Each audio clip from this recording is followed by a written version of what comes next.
Box numbers, round 3 was huge for Hopkins. He landed 24 punches to only 6 for Holmes. Holmes's punch output has dropped with each succeeding round. He started out fighting what looked like his fight in the first round, hasn't been able to sustain it, and in the third round was fighting Hopkins's fight.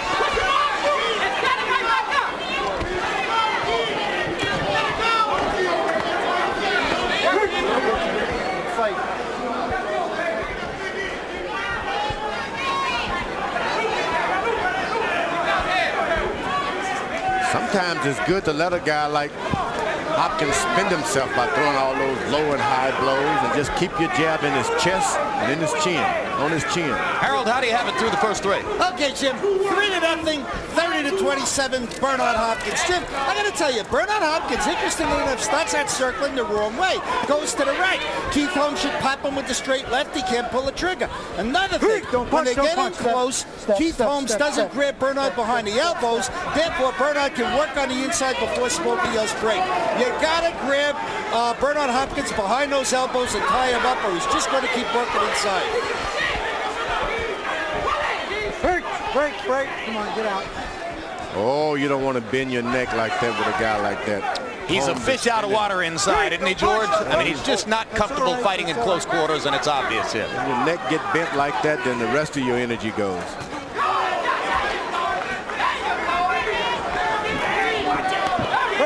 Break. Keith, all you're doing is holding. Box. And you heard Steve Smoger coaching Keith Holmes there, saying, Keith, all you're doing is holding. He complained to the referee, and that's why. Don't punch, step. He answered him with that.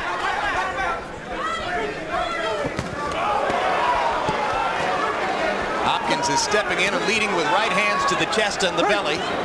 Step out. Bernard, you got to keep him up, you understand? Keep him up. Finally, we got a warning. Smoger's got his hands full tonight. Another right hand lead. This is Holmes' chance now to jump on him. He's trying to coast a little bit. Hopkins is trying to coast. You got to get right on it. Step.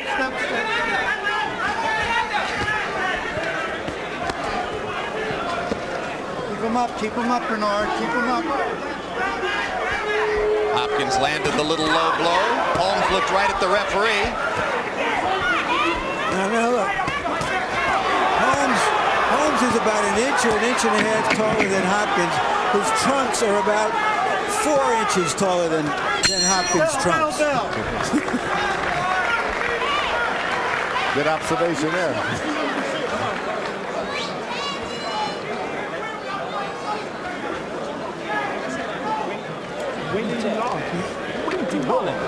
We don't want him to punch. You the punch, Keith. Okay, good enough. Good enough. That's the way to go, Steve. Thank you very much. Come on now. You got to let them hands go. You got to let their hands go. Ready? All right. Hey, Keith, let's roll, man. Let's roll. Let your hands go. Let's get busy. You understand? Come on. Busy with the jab. Busy. Come on, Keith. All right. I want you to read for you. Don't give him a whole lot of time. For the right hand, yes, you right there for the right hand? Right there. Don't give him a whole lot of time in between the breaks, okay? Let back on top of him. All right, baby? Correct. Feint with it, baby. Feint. Check it out. Give us some feint, Tex. Hopkins is trained by the veteran Bowie Fischer. You've seen him many times here on HBO in the past, notably with Ivan Robinson, who had some memorable fights against Arturo Gatti and others on this channel. Holmes is trained by Dave Jacobs. Stay right there, Bernard. Who was with Sugar Ray Leonard through much of his career. Now Smoger is going to stop the action and get a retape on Keith Holmes' right glove.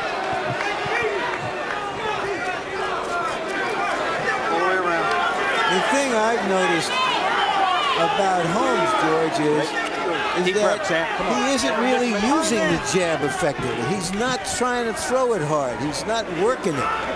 Look at that. I mean, he's just throwing it out there nice. He's blocking it. I mean, if that's his asset, his height and his reach, when is he going to use it? Look at this. Hopkins has been very successful at making this guy protect himself. So if he overextends his jab, he thinks that this guy's going to run into him and hit him somewhere.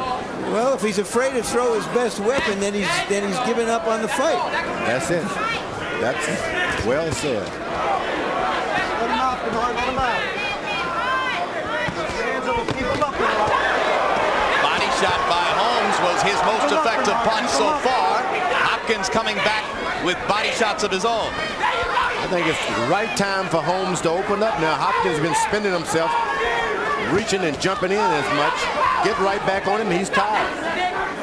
Coming into the fight, it was a given that if Holmes wanted to win, he would have to be busier, more active than Hopkins. Hopkins has been averaging at least 10 punches per round more than Holmes in output.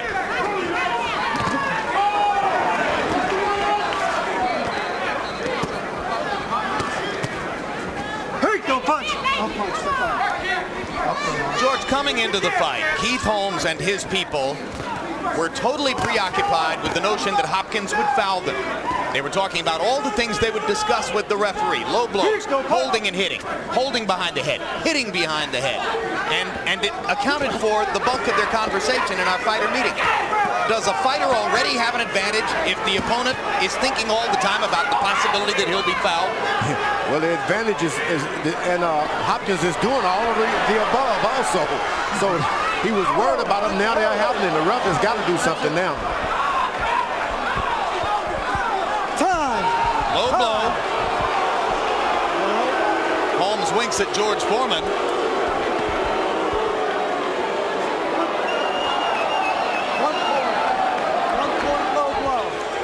And a point deduction by Smoger. You're on the other clock. You're on the other clock.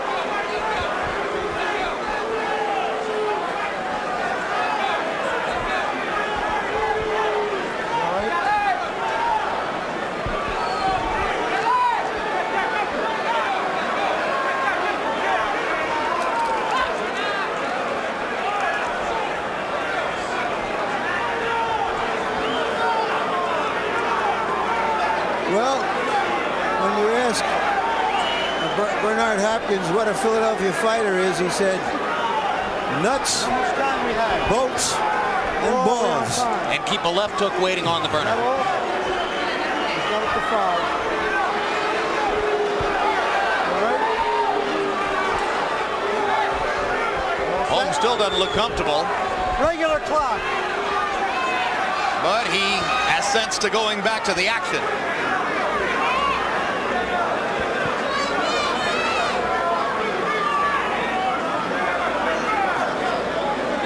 There's a swelling that has begun around the left eye of Keith Holmes.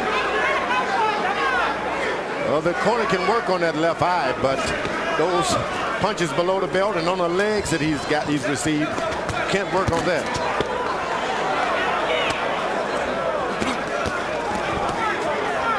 Hopkins, having already lost 1 point for low blows, continued to flirt with the belt line there. And again, Holmes has been put in a position where he's got to fight now. Too many rounds built against him. He's got to fight. it's a Bernard Hopkins kind of a fight. Don't give With him no 5 excuse, rounds baby. in the books. Don't give him no excuse. Good job, man. Hey, take a rest. Don't give him no excuse, son. Use that left hand a little more and put yourself in a little more closer position and double your shots. Okay. Double your shot. Not one big charge, okay? Go with the... No. You got to go back to your stick, okay? You get on the inside. You got to fight this guy on the inside. Felt the power. Don't sit there. You can't just sit there. You cannot sit there, okay? Right. You heard what the jab?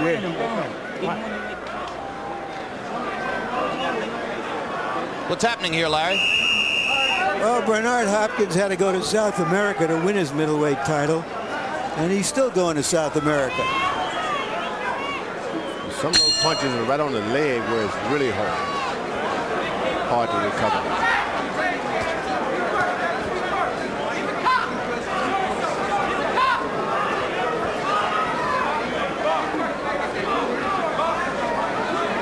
At what point, George, Should Holmes consider taking the law into his own hands and fighting fire with fire?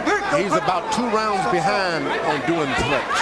Because we saw a perfect example last week. But, you know, Marco Antonio Barrera, every time he thought he was fouled, he went right back at Prince Nassim with the same kind of activity and didn't wait for the referee to discipline that.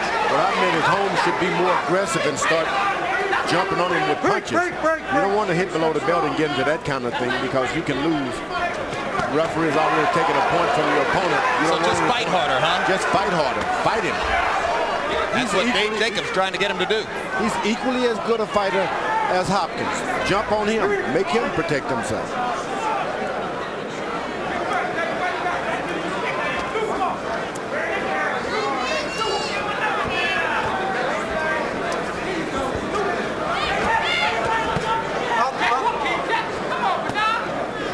Don't punch. Step out. Step out.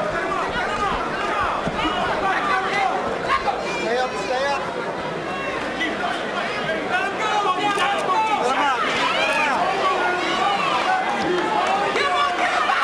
Halfway through round 6, Keith Holmes still not getting enough punches off to seize the initiative against Bernard Hopkins. Averaging about 30 punches per round is Holmes, and this from a guy who averaged 44 jabs per round coming in. 3 more body shots by Hopkins. The old trick is to hit him below the belt, and before the referee can get in there, bring him up top. That's what he's doing. That's an old trick.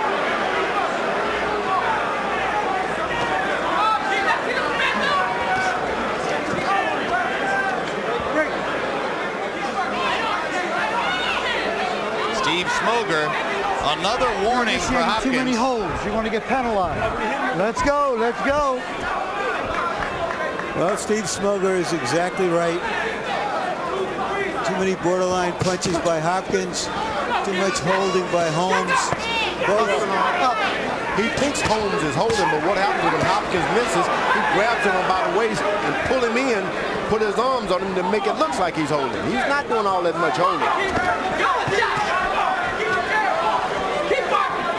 Hopkins is very smart. Rafty